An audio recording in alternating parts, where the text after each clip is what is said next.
Hamımızın ağlında qalan yəqin ki, bir sual var.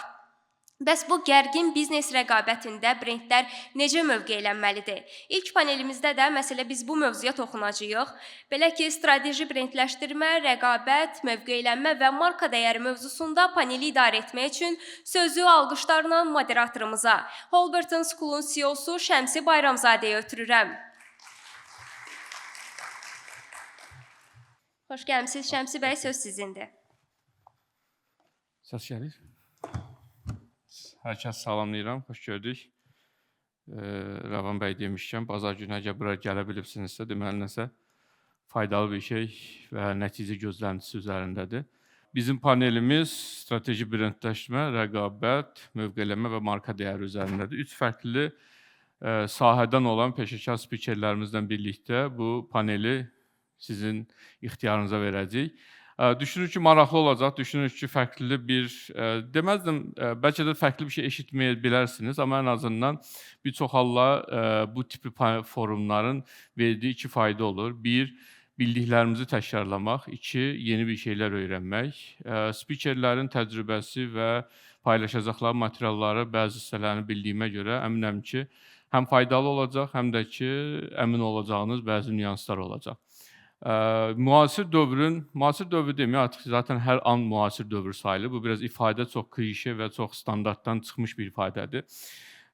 Bugünkü dövrümüzün brendləşməsini, mövqeylənməsində mən keçən illərlə öz dövrüm dediyim bir 10 il bundan qabaqki marketinq təcrübəmlə müqayisə edirəm. 10 il bundan qabaqki biz marketinq dövründə olanda bizim üçün hər hansısa bir dizayn yaratmaq, bir poster dizayn eləmək və yaxud hər hansısa bir kontent yaratmaq çox həyəcan verici və çox unikal bir davranış sayılırdı. Hələ biz positioning hissəsinə gəlmirik, marka dəyəri hissəsinə gəlmirdik.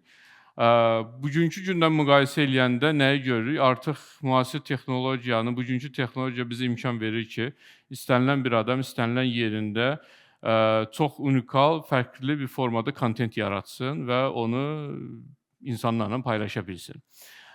Burada belə bir sual çıxır ortaya. Əgər biz bugün kontent yarada biliriksə, bugün biz marka yarada biliriksə, bugün biz məhsul da yarada biliriksə, bugün biz 2 günə, 1 günə hakatonlarda produktlar yarada biliriksə, o zaman bəs product development hissəsində, marka yaratmaq hissəsində bugün bizi hansı challenge-lar var, hansı bizi çağırışlar qarşılayır?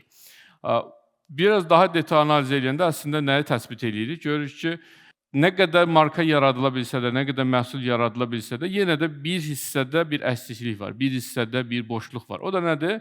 Strategiya, emosional dəyər və marka dəyərin yaradılması. Ki, bunu bəlkə hallarda təcrübəsi olan varsa əlini qaldıra bilər, çox istəyərəm. Hər hansı bir AI, süni intellekt aləti ilə marka dəyəri yaradıb. Marka yox, cümləni qutarmadan əlini qaldırdı xanım. Marka dəyəri yaradıb, emosional dəyər yaratmaq üzərində, hər hansı bir süni intellekt üzərində bununla işləyib. Yoxdur auditoriyada, sizdə var, əla. Çox yaxşı olar ki, çıxışda onu bildirəsiniz. Bu dəyər yaratmaq əslində, yəni bugün daha çox müzakirə edəcəyimiz hissədir. Amma praktikada və təcrübələr göstərib ki, yenə də insan faktoru ortaya girir. Yenə də insan yaradıcılığı, insanın əməyi və düşüncəsi, strateji baxışı heç nə əvəz eləmir və nə qədər də süni intellekt bizim üçün dəstək olsa da, amma insan əməyi orada xüsusidir. Amma bu o demək deyil ki, süni intellekt və yaxud da texnologiya bizim üçün bugün dəyərsizdir. Hətta bu yaxınlarda belə bir ifadə eşitmişdim və onunla da mən çıxışımı bitirib spikerləri dəvət eləmək istəyirəm. Bu yaxınlarda bir yaxşı bir ifadə eşitdim, bəlkə də sizin də qabağınıza çıxıb. Deyir, hər hansısa bir bank süni intellekt, hər hansısa bir bank olmasın, şirkət olsun, süni intellekt və yaxud texnologiyanı istifadə edirsə, bu onun üçün bir özəllik deyil artıq. Bir wow deyil, bir xüsusi bir hal deyil. Eləmirsə artıq bir riskdir. Onun içində deyilsə artıq bir riskdir.